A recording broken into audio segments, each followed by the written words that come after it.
Did you want to get a close-up look on Solomon Thomas too? Since A lot of guys, but it was nice to see him up close. Christian did a good job too. But yeah, they had a lot of good players, but they're all very impressive. Christian lining up at a whole bunch of different spots. I mean, do you see him possibly being a slot receiver or anything other than a running back? And yeah, I think that's what makes him valuable. He can do a little bit of everything. You know, whether it's special teams, all the skill positions on the offense, except for maybe quarterback, maybe not tight end either. But no, he's good at all. He's very versatile, and he's also a running back, which makes him pretty special. Are you guys still looking for running? I know you had Tim Hightower in last week. Are you looking at running backs? Yeah, there's honestly not a position on our team we're not looking at. I mean, we want to get better at every spot, and spots that we feel good about, we still want to get more depth there. So there's not one position we've eliminated, whether it was free agency or the draft.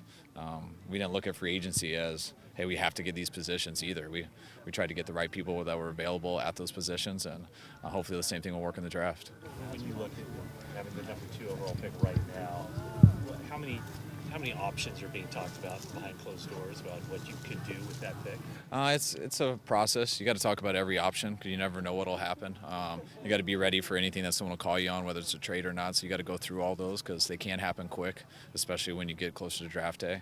And there's lots of situations with players. So right now, it's not necessarily, in my mind, the number 2 pick. It's taking the time to understand the whole pool of people.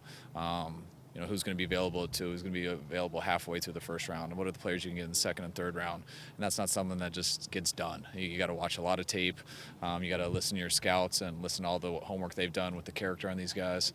And you got to kind of just soak it all in for a couple months. And that's why the way you feel sometimes at the combine is completely the opposite by now, and it might change before the draft. It's just a process that you go through.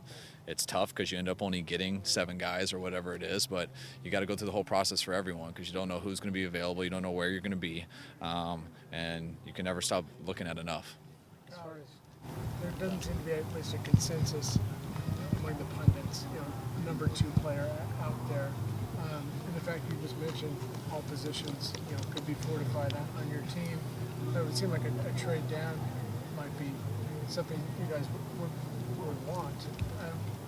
Is that, I assume, a possibility being looked at? I think everything's a possibility. If it can improve our team, then that's what we want to do. And so if trading down and there's an option to do it and we think it'll improve our team and we could add more valuable players, that would be great for anybody. If there's a player that the best available player at the second pick, whatever position that is. If we think that helps us the most, then we'll do that. There's no set way of doing stuff. There's, the right answer changes every year. So that's why you got to know all the options, who you can get. Sometimes you get 2 great players or 2 really good players. That might be better than 1 great player, but it just depends. And you got to see who they are and what the options are. Where do you guys stand as far as veteran quarterbacks? And I know you have 2. Mm-hmm. If everything stands the way it is and nobody becomes available, are you guys fine right now with the 2 veterans? Well, yeah, you'd always usually want to bring about 4 to camp. I've done 3 before, I've done 5 before. You'd like to bring 4. We'll continue to look at where that can come from. The draft is always the last thing remaining. And even after the draft, you still look, depending on what your roster is. We got a rookie tryout camp where you look for people. And then people get let go, too, after the draft. So you always want to look into that. But, again, we're pretty comfortable right now with the options that we've had and that are available. But we never stop looking. It's every day something can pop up, and you never know. So I'll never tell you guys that we're fully done because you never are. I'm sure we've spoken to you since Aldrich was signed, so why bring him here? I know you got familiarity with him, but what is he bringing? Aldrich's just a solid receiver. Aldrich's got a lot of speed. He backed up Julio Jones for us in Atlanta, and Julio missed a lot of the year. He didn't miss too many games. I think he missed a couple, maybe 1 game. But he was in and out, battling injuries all year.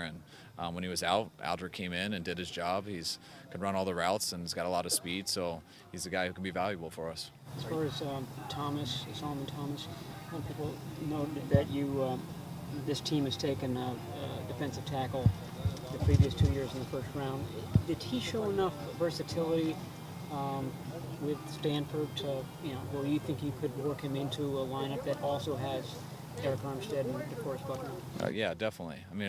really doesn't concern me what we've done in the past or what we're going to do in the future. It's what we have now. And if we think that player can help us and improve us, then that's what we'll do. And it's you want to get the best guy possible. So there's lots of options of it, and we've got lots of positions to find that at too. Could he line up at that Leo pass rusher position? I believe so. And I believe he can line up probably anywhere inside that he wants, but still not done with my research yet, so still work on it more. Get Scanino over here to answer that for you guys, wherever he's hiding. You guys are starting your off-season program a week later than you can. Mm-hmm. Why is that? Just because of when we wanted to end. I mean, we're using the same amount of time that we're given, so we're using all the days. We just wanted to have a little bit more time to get ready, and then you don't have as long of a break at the end too.